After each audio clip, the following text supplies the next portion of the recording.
မပြေဆုံးတဲ့ဘဝတွေဆိုတော့ရနာဖို့လည်းမတွေးရဲခဲ့ဘူး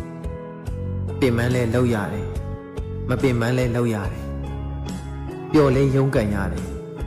မပျော်လဲရုန်းကန်ရတယ်စိတ်ပါတဲ့အချိန်မောတယ်လို့မထင်ရပေမဲ့စိတ်ပင်ပန်းတဲ့အချိန်မှာတော့အလောက်ကလည်းနှစ်ဆပိုပြီးမောရပါတယ်ဒီကြားထဲမှာပတ်ဝန်းကျင်နဲ့ဆက်ဆံရေးပြေလည်မှုမရတာတွေဘဝရဲ့ဖိအားတွေငယ်ဘဝကမပြောက်ဘဲပါလာခဲ့တဲ့စိတ်ဒဏ်ရာတွေပေါင်းဖော်တွေကြားထဲမှာ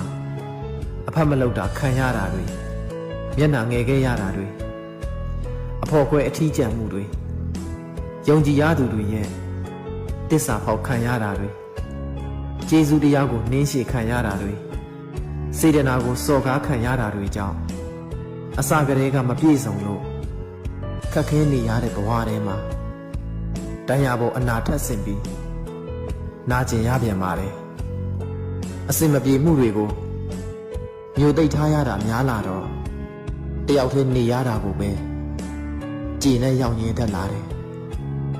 ညင်နဲ့သကောင်းရံထဲမှာလာကပဲအချိန်သားမယ်ဆိုတာမသိရပေမဲ့အမောင်ထဲမှာတော့ရှည်လှမ်းတွေကရှေ့ဆက်ရှောက်နေကြတော့ပါ